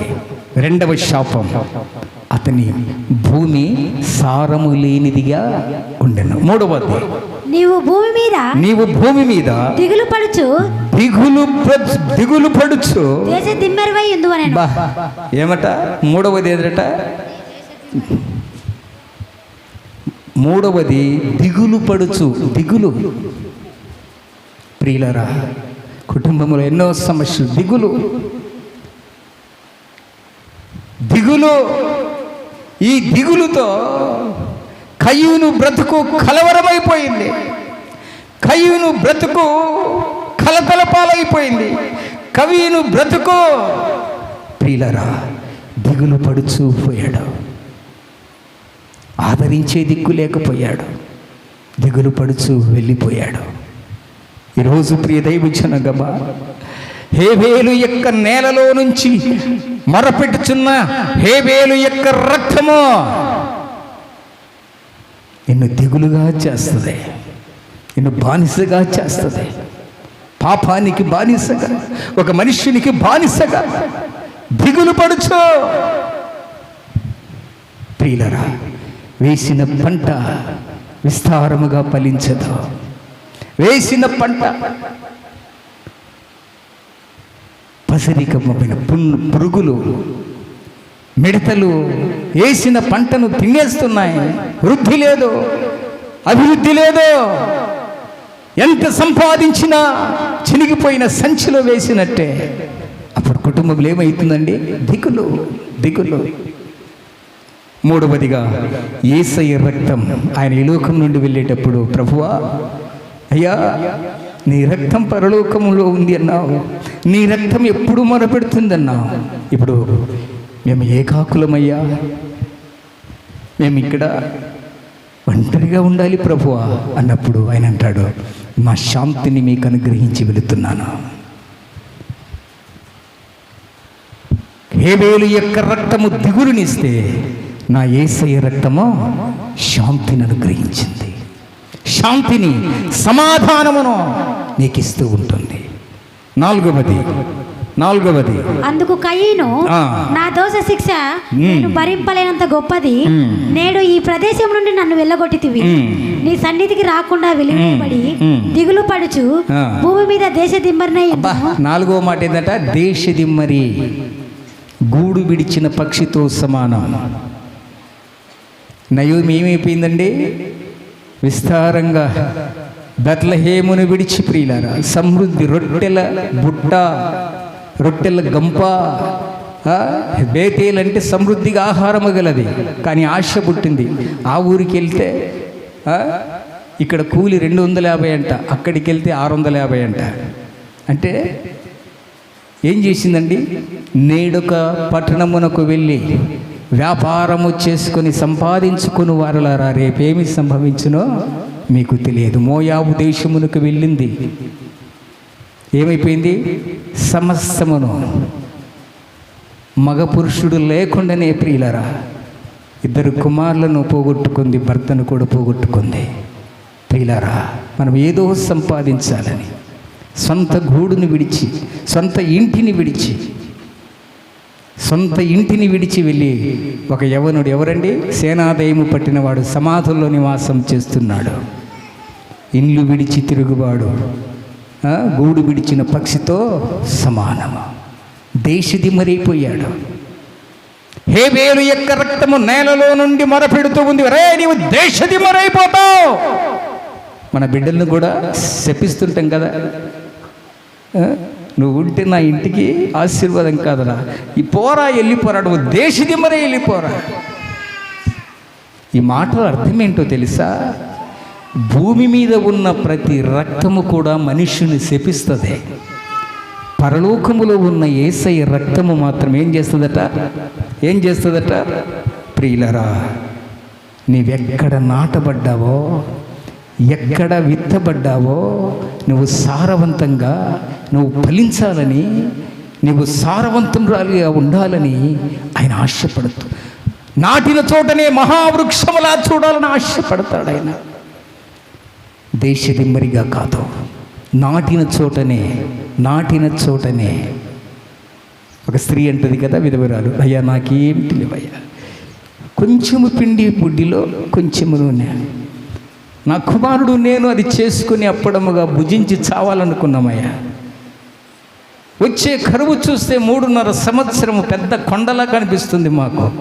ఆ కొండను దాటాలంటే, ఆ కరువును దాటాలంటే మా వల్ల కాదయ్యా. ఏలి అన్నాడు, ఇచ్చి చూడమ్మా, నీ పిండిలో కొంచెము మొదటి అప్పడమును చేసుకుని నా దగ్గరికి తీసుకురా. ప్రియులారా, దేవునికి ఇచ్చే దాంట్లో మనం వెనుకాడకూడదు. మొదటి అప్పడము తీసుకొని వచ్చింది, ప్రథమ ఫలము దేవునికి ఇచ్చింది ఆ స్త్రీ. 3.5 సంవత్సరమును ప్రియులారా కరువులో పోషింపబడ్డది ఆ స్త్రీ. ఈరోజు ప్రియులారా ఆమె కొంతలో కూడా దేవునికి సంపూర్ణంగా మనస్ఫూర్తిగా సనుగు కొనక గొనుగు కొనక ఇచ్చింది గనుక ఆమె ఆశీర్వదించబడ్డది. విత్తిన చోటనే నీవు విత్తిన విత్తనము అది చెట్టై వృక్షమై మహావృక్షమై నీకు అన్ని ఫలాలిస్తుంది. దేశదిమ్మరంటే ఆడక కొంచెం వేస్తాం, ఈడ కొంచెం వేస్తాం, ఆ పంటను చూడలేము, ఈ పంటను చూడలేము, ఆ పక్షులు ఈ పక్షులు తిని ఏది కూడా చేతికి రాదు. దేశదిమ్మరి కథ ఇలా ఉంటుంది. ఎన్నో శాపాలు ఇవి, ఎన్నో శాపమమ్మ? 4. మొదటిది శాపము, రెండవది భూసారము లేకుండా, 3వది దిగులు పడుచు, 4వది దేశదిమ్మరైపోయాడు, 5వది దోష శిక్ష. ఏమంటాడు? దోష శిక్ష భరింపలేనంత గొప్పదైపోయింది. ఏ తల్లి భరిస్తారండి? ఏ తల్లికి సమాధానం ఉంటుందండి? అన్నదమ్ములు ప్రేమ అనురాగాలు లేకపోతే, ఒక కుటుంబములో ఒక సంఘములో ఉన్న విశ్వాసులకు ఐక్యత లేకపోతే ఇది దోషమే. ఈ దోష శిక్ష భరించలేకపోతాం తల్లిదండ్రులు, సంఘములో సంఘ కాపరి, కుటుంబములో తల్లిదండ్రులు.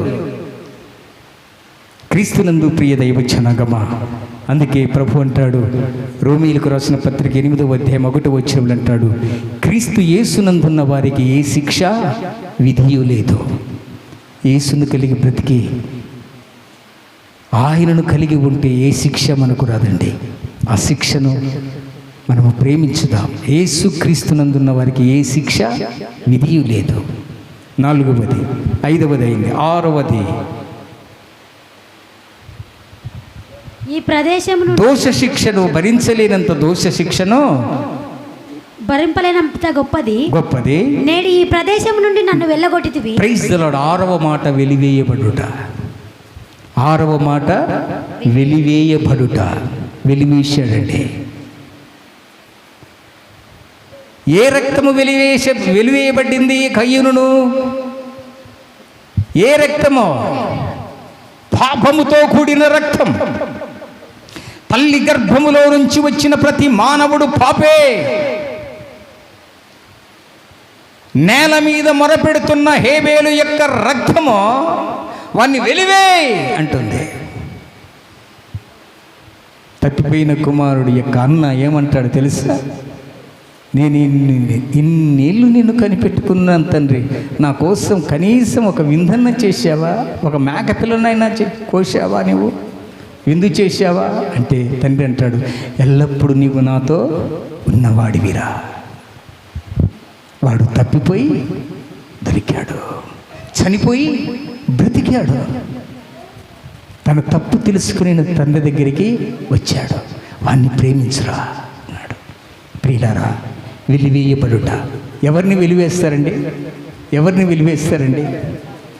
ఆ గొల్గొతా కొండ పైన యేసుక్రీస్తు వారు, ఆ గొల్గొతా కొండ పైన యేసుక్రీస్తు వారు సిలువ వేయబడినప్పుడు, ప్రియులారా, యేసు ప్రభుల వారిని సిలువ వేయబడినప్పుడు 7 కొండలు యెరూషలేము చుట్టూ ఉన్న కొండలు, 7 కొండల్లో ఏ కొండను ఎన్నుకున్నాడో తెలుసా యేసు ప్రభుల వారు? ప్రియులారా, గొల్గొతా కొండను ఎన్నుకున్నాడు. గొల్గొతా కొండను ఎన్నుకున్నాడు. గొల్గొతా కొండను ఎన్నుకున్నాడు ఆయన. ఎందుకో తెలుసా?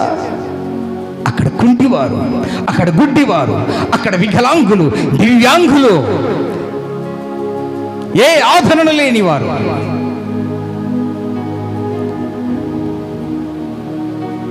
వృద్ధాప్యములో ఉన్నవారు,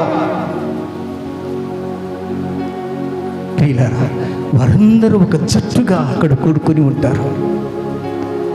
అమ్మా భిక్షమే, అమ్మా ఆహారము, అమ్మా ఆకలి, అయ్యా అయ్యా 1 రూపాయి దానము చేయి.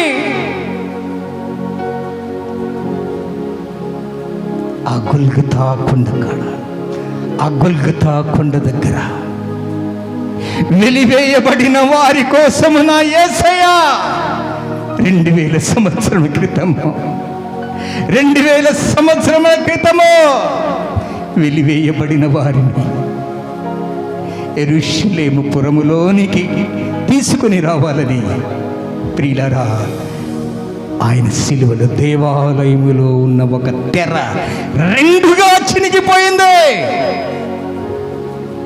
యేసయ్య రక్తము కులములను బాపేది కాదు, కులము మతము విభజించేదండి. కులాన్ని స్థాపించేది కాదు, మతాన్ని స్థాపించేది కాదు, కుల వ్యవస్థను నిర్మూలము చేసేది, నిర్మాణము చేసేది కాదు నా యేసయ్య రక్తం. హే బాబు, కుష్ఠరోగి ఉన్నావా? ఇదిగో నీ కోసం ఇప్పుడు నేను నా ప్రాణాన్ని క్రయధనముగా ఇస్తున్నాను. నేను ఎప్పుడైతే నా తండ్రికి నా ఆత్మను అప్పగిస్తున్నానో, దేవాలయములో ఒక తెర 2గా చీలిపోతూ ఉంటుంది. 2గా చీలిపోయినప్పుడు, ఓ కుంటివారులారా, ఓ గుడ్డివారులారా, ఇదిగో ఓ కుష్ఠరోగులారా, నువ్వు ఏ రోగముతో బాధపడుతూ నీ కన్న బిడ్డలే నిన్ను అనాథాశ్రయములో వేశారేమో, కుష్ఠరోగముతో బాధపడుతూ ఉన్నమ్మా,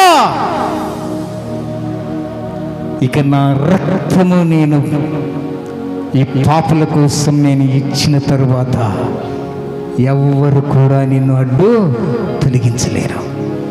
2 ఆ తెరను నేను 2గా చీల్చివేస్తున్నాను. మీకా గ్రంథం 4వ అధ్యాయం 6వ వచనం.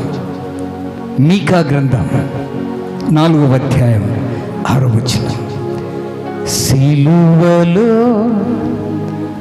ఆ సిలువలో, ఆ ఘోర కల్వరిలో, తులువలా మధ్యలో వేలాడిన యేసయ్యా, వేలాడిన యేసయ్యా, బలి అయిన యేసయ్యా, వెలి అయిన యేసయ్యా, నిలువెల్ల నలిగితివా, నీవెంతో అలసితివా, సిలువలో సిలువలో ఆ ఘోర కల్వరిలో తులువలా మధ్యలో వేలాడిన యేసయ్యా. మీకా గ్రంథము 4వ అధ్యాయం 6వ వచనం. ఆ దినమున ఏ దినమున గొల్గతా కొండపైన సిలువ వేయబడుచున్న యేసు అనే రక్షకుడు ఎప్పుడైతే ఆ గొల్గతా కొండ మీద కొట్టబడతాడో, ప్రక్కలో బల్లపోటు ఎప్పుడు పొడుస్తాడో, ఆ ప్రక్కలో నుంచి వచ్చిన రక్తము ద్వారా నేను కుంటివారిని ఆ దినములలో నేను కుంటివారిని పోగు చేసేదను, అవతలకు వెళ్ళగొట్టబడిన వారిని బాధింపబడిన వారిని ఎవరి చేత బాధింపబడ్డాడు?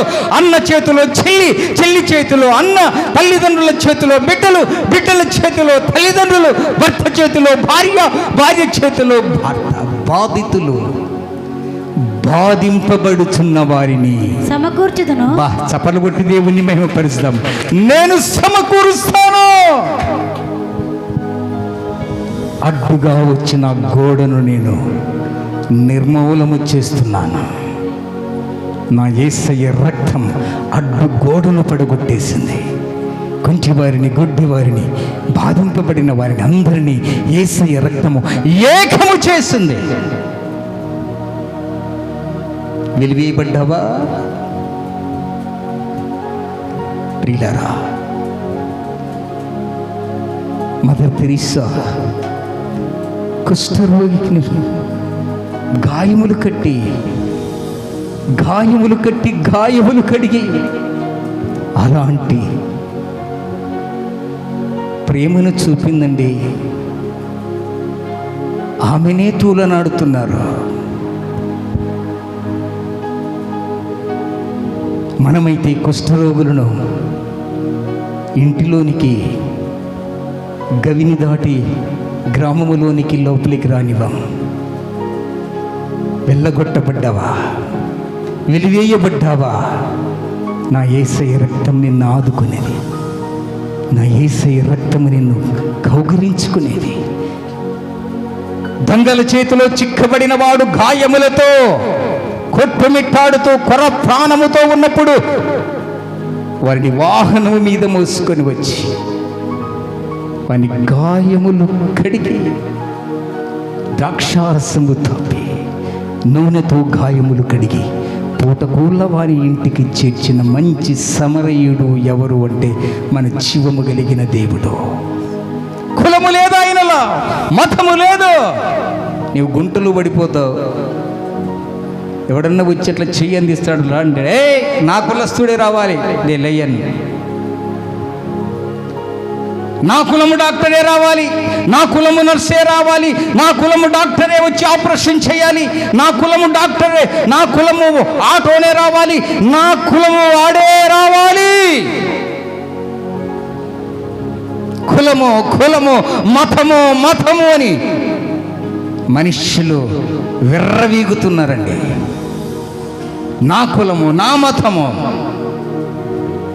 కట్టేదానికి రాలే ఆయన, పడగొట్టేదానికి వచ్చాడు ఆయన. ఇప్పుడు ఎవరినట? వెలివేయబడిన వారిని. హేబేలు యొక్క రక్తము నేలలో నుంచి మొరపెడుతూ ఉంది. వీడు దుర్మార్గుడు, వీడు కుష్ఠరోగి, వీడు వెలివేయబడిన వాడు. యుక్త వేశ్య కుమారుడు వెలివేయబడ్డాడు. యేసయ్య రక్తం అదే గ్రామానికి తీసుకుని వచ్చి, అదే ప్రదేశమునకు తీసుకుని వచ్చి న్యాయాధిపతిగా నిలవబెట్టింది యుక్తను. నిన్ను ఒక స్థానములో చూడాలని చూస్తుంది యేసయ్య రక్తం. క్రీస్తునందు ప్రియ దైవ జనగమా, ఎన్ని విధముల శాపాలు చూశామో తెలుసా? 6 విధములైన శాపాలు.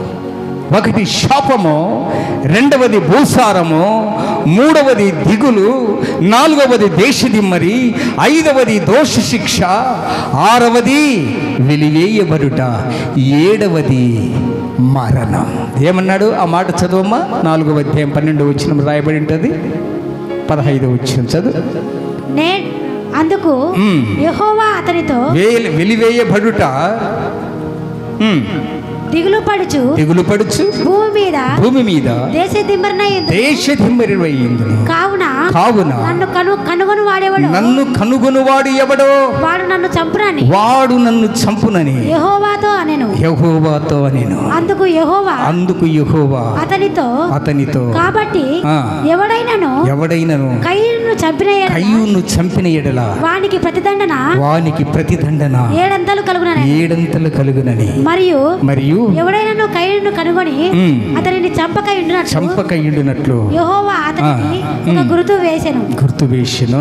అప్పుడు కయీను యెహోవా సన్నిధిలో నుంచి బయలుదేరి ఏదెనుకు తూర్పు దిక్కున నోదు దేశంలో కాపురముండెను. కయీను తన భార్యను కూడినప్పుడు ఆమె గర్భవతి అయి హనోకును కనెను. అప్పుడు అతడు ఒక ఊరు కట్టించి ఆ ఊరికి తన కుమారుని పేరు పెట్టి.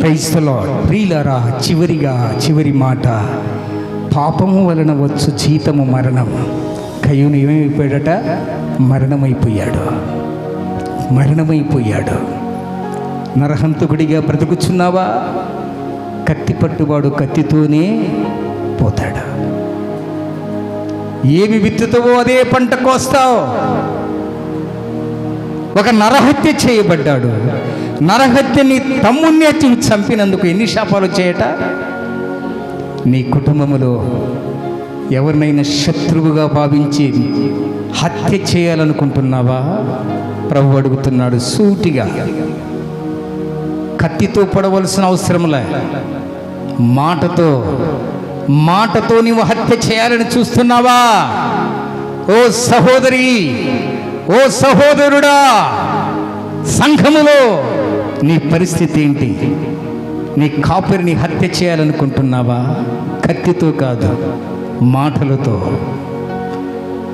సమాజములో ఒక వ్యక్తిని నీవు హత్య చేయాలనుకుంటున్నావా? మాటలతో కాదు, కత్తితో. ఎక్కడ? ఇప్పుడు కత్తులతోనే, సమాజంలో కత్తులతోనే ఎదురెదురుగా మాటలు చేస్తున్నారు. ప్రియ దైవజనమా, ఒక దైవ సేవకుడు ప్రవీణ్ పగడాల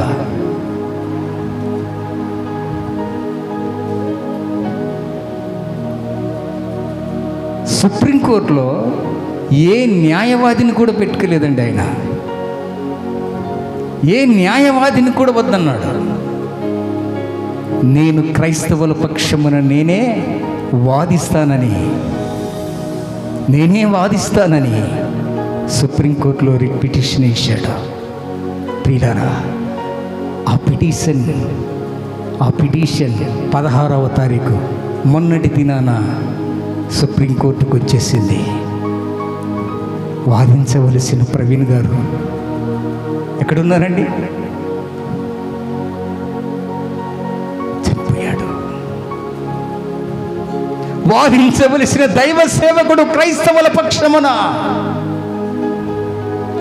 నేను నా ప్రజల పక్షమున, క్రైస్తవుల పక్షమున నేను వాదిస్తానని 2020వ సంవత్సరమున పిటిషన్ ఇచ్చాడు. ఇప్పటికీ సుప్రీంకోర్టులో వాయిదాలు వేసుకుంటూ వచ్చింది. మొన్న 16వ తారీఖున ప్రవీణ్ పగడాల గారు సుప్రీంకోర్టులో వాదించవలసిన వాడు లేడు. దేశమంతా, విదేశాల్లో కూడా కోడే కూస్తూ ఉంది. ఎందుకు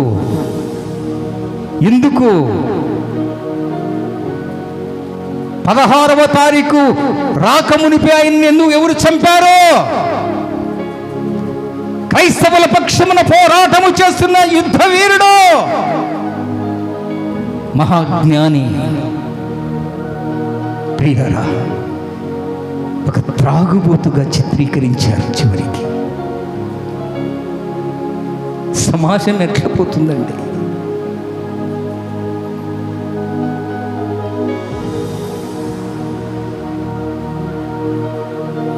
ఇక ఆ బిల్లు సుప్రీంకోర్టులో గెలిస్తే మనం ప్రార్థనలు చేసుకోలేము, గుళ్ళు కట్టుకోలేం, బైబిల్ పట్టుకోలేం, ఇద్దరు కలిసి తిరగలేం. అటువంటి చట్టాలను తెస్తున్నారు అని 2020 సంవత్సరంలో రిట్ పిటిషన్ వేసి ఢిల్లీలో ప్రియులారా ఒక్కడు క్రైస్తవుల పక్షమున నేను పోరాడుతానని పిటిషన్ వేసిన దైవ సేవకుడు ఇప్పుడు లేడైనా. ఇప్పుడు వాదిస్తే క్రైస్తవులు గెలుస్తారని ఇతన్ని ముందుగానే చంపేశారంటున్నారు. అప్పుడప్పుడు సీరియల్లుగా వార్తలు కూడా చదవండి, లోకజ్ఞానం తెలుసుకుందాం. టీవీల దగ్గర కూర్చొని సీరియల్లే మనకిష్టం.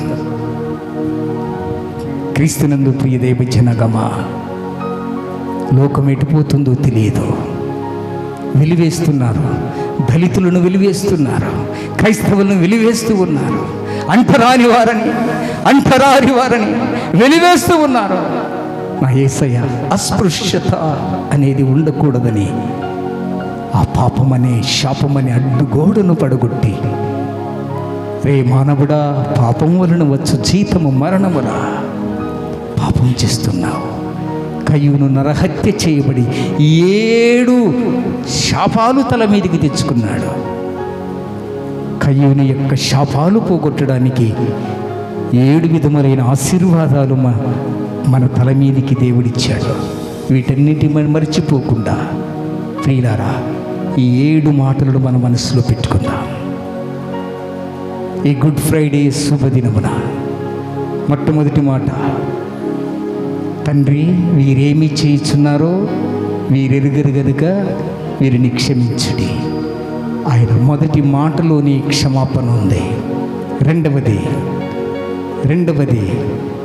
నేడు నీవు నాతో కూడా పరదేశంలో ఉందు. దొంగతో చెప్పిన మాట భరోసా ఇచ్చాడు. పాపికి ఆదరణ ఇచ్చాడండి. మూడవ మాట, అమ్మా ఇదిగో నీ కుమారుడు. దీన్ని ఏమంటాడండి? బాధ్యత. నేను లేకపోయిన ఎడల నా ప్రియ శిష్యుడైన యోహాను చూసుకుంటాడమ్మా. యోహాను నేను లేని లోటు అమ్మగారికి తీర్చని ఒక బాధ్యతనిచ్చి ఆయన శిలువ మరణం పొందాడు. 4వ మాట, వేదనతో రోదిస్తూ శిలువలో 6 గంటలు నిలవబడ్డాడండి. చర్చిలో మనం 3 గంటలు కూర్చోమన్నా కూర్చోం. ఎండవేళలో ఉదయం 9 గంటలకు సిలువ వేస్తే మధ్యాహ్నం 3 గంటల వరకు 6 గంటలు సిలువ మీదనే వేలాడబడ్డాడు ఆయన. ఏలీ ఏలీ లామా సబక్తాని, నా దేవా నన్నేల చేయి విడిచితివి. తండ్రి ఎందుకు చేయి విడిచాడో తెలుసా? దుష్టుడవు, గర్భాంధుడవు, నరహంతుడకుడు, వెలివేయబడిన వాడవని ఉండకూడదా?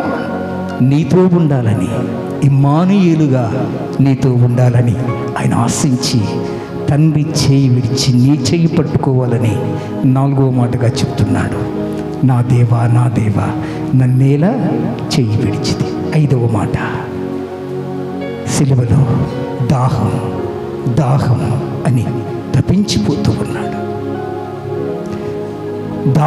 దాహం అంటే చేదు చిరుకనిచ్చారు. ఏ దాహం ఇది? ఆత్మీయ దాహమని అడిగాడు ప్రభువు, చేదు చిరకనిచ్చింది లోకం. చిరకనిచ్చినారు మరి బరిషన గుచ్చారు. చిరకనిచ్చినారు మరి బరిసెన గుచ్చారు. నోరు తెరువలేదాయ ప్రేమ, బదులు పలుకలేదాయ ప్రేమ. సిలువలో సాగింది యాత్ర.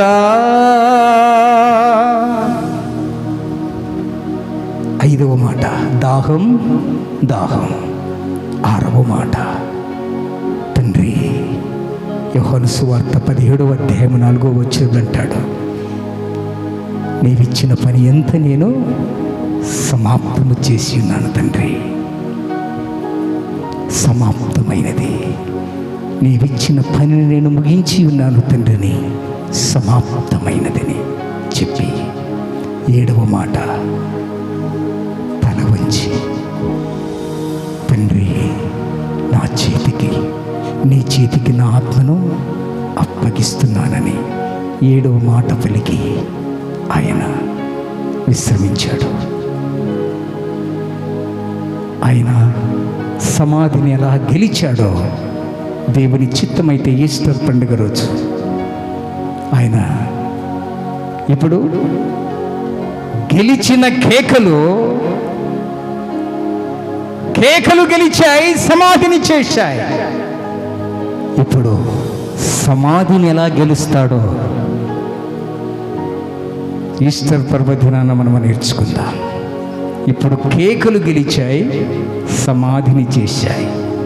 సమాధిని భద్రము చేసి ముద్ర వేశారు. మన కేకలే గెలిచాయి.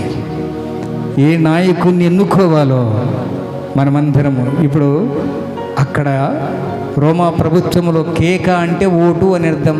అంటే వాళ్ళు కేక అంటే మనం ఓటు అని అర్థం.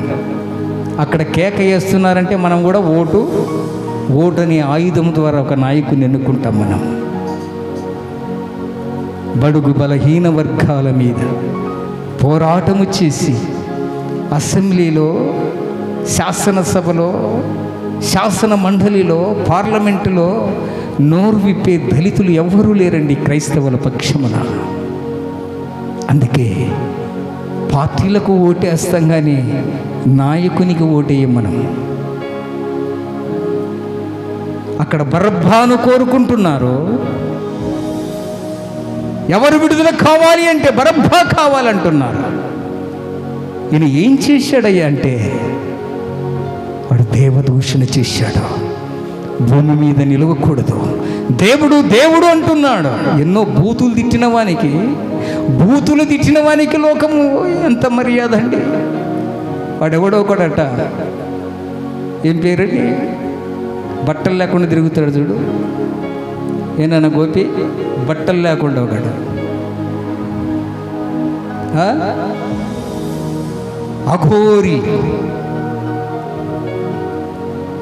అఘోరికి పెళ్ళి 3 పెళ్ళిళ్ళుంట.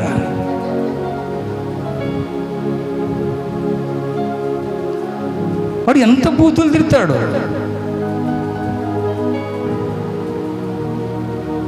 ప్రియులారా, ఒక బూతులు తిట్టేవనికి, ఒక పొగరుబోతుకు, ఒక నరహంతకునికి స్థానం ఇచ్చినట్టు ఈ లోకములో యేసయ్యకు ఒక నీతిమంతుణ్ణి అన్యాయంగా సిలువకి ఎక్కించామండి. సనాతన ధర్మము అంటాడు వాడు. సనాతన ధర్మము అంటే ఏంటినైనా మంచిని మంచిగా చూడాలి. జంతువులను కానీ పశువులు కానీ సమానంగా మనము మన జీవమే ఎలాగుందో వాటిని కూడా అలా ప్రేమించాలని సనాతన ధర్మము అంటాం. వాడిని సనాతన ధర్మం ఏందిరంటే, రే నువ్వు బీడీలు తాగుతున్నావు, సిగరెట్లు తాగుతున్నావు, త్రాగుతున్నావు, గంజాయి తాగుతున్నావు, బీరు తాగుతున్నావు, ఆ కారులో కూర్చొని అమ్మాయిలతో చెలగాటమాడుతున్నావు, ఏంట్రా ఇదంటే ఇది సనాతన ధర్మం అంటాడు. ఇదా ఏ ప్రభుత్వంలో ఏ అధికారి, ఏ పోలీస్ అధికారి వాని మీదకి ఎందుకు కేసులు పెట్టట్లా? ఎందుకు వాడిని శిక్షించట్లా? కానీ లోకం మాత్రం బరబ్బా లాంటి వారినే కోరుకుంటుంది. వాళ్ళ బరబ్బానే కోరుకుంటుందండి. యేసు ప్రభును సిలువ వేయండి, సిలువ వేయండి, సిలువ వేయండి. ఏం చేశారు? ఈయన ఏం చేసిన నేరం ఏంటి అంటే దైవ దూషణ ఒక్కటి మాత్రం చేశాడట. దైవ దూషణ ఒక్కటి మాత్రము దూషించాడట. ఆయన మాత్రం సిలువ వేశారు. గెలిచిన కేకలు అంశం ఏంటి? గెలిచిన కేకలు. గెలిచిన కేకలు ఏం చేశాయి? సమాధిని చేశాయి. ఇప్పుడు గెలిచిన కేకలు, గెలిచిన సమాధి. సమాధిని గెలవాలి. సమాధిని గెలిచిన వాడే దేవుడు. సమాధిని గెలిచిన వాడే దేవుడు. దేవుని చిత్తమైతే ఆదివారము ఈ ప్రసంగాన్ని విందాం. ఈ విన్న వాక్కులను మన హృదయములు పదిలపరుచుకుని, ప్రియ దైవ జనగమా, గొల్గొతా కొండపైన యేసు చేసిన కార్యాన్ని మనం జ్ఞాపకము చేసుకుని, యేసయ్య రక్తము పరలోకములో మొరపెడుతూ ఉంది నీకోసం. హేబేలు రక్తము మొరపెడుతూ ఉంటుంది నీ శాపాలు రావాలని, దేశదిమ్మరిగా చేయాలని, నువ్వు మరణముఖమని, నువ్వు నాశనముఖమని, నీవు దోష శిక్షకుడిగా ఉండాలని, నీ వేసిన పంట భూసారము ఉండకూడదని. శాపాలే అంటే మానవుని యొక్క రక్తము శాపాలిస్తుంది, దేవుని రక్తము దీవెనలిస్తుంది. దేవుడి మాటలను దీవించి ఆశీర్వదించలాగున ప్రార్థించుకుందాం. అందరము మోకరిల్లండి. దేవా నీకు స్తోత్రములు, యేసయ్యా నీకు స్తోత్రములు, మహోన్నతుడా నీకు స్తోత్రములు, దేవా నీకు స్తోత్రములు, యేసయ్యా నీకు స్తోత్రములు.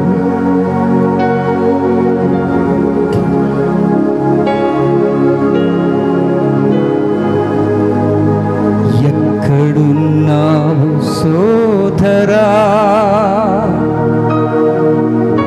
ఎలా ఉన్నావు సోదరి, దిక్కుతోచని స్థితిలో కుమిలిపోవచ్చున్నావా,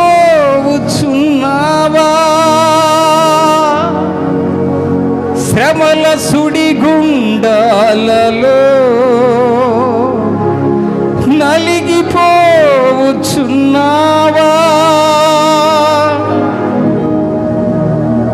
అవమానం తలంచకు, ఘనత నీకు నిచ్చును, నిందలకు భయపడకుమో, ఖ్యాతి నీకు ఇచ్చును. కలకాలం ఉండవు ఈ కష్టాలు సోదరా, కలకాలం ఉండవు ఈ కన్నీరు సోదరి. ప్రార్థించు ప్రభు పాద సన్నిధిలో, నీ భారమంత తీరిపోను. ప్రార్థించు ప్రభు పాద సన్నిధిలో, నీ భారమంత తీరిపోను.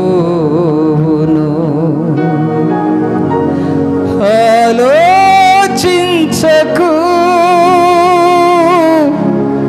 ఆలస్యం చేయకు, నేడే శుభదినం, ఈనాడే శుభోదయం, ఈనాడే శుభోదయం. ప్రార్థించుదాం.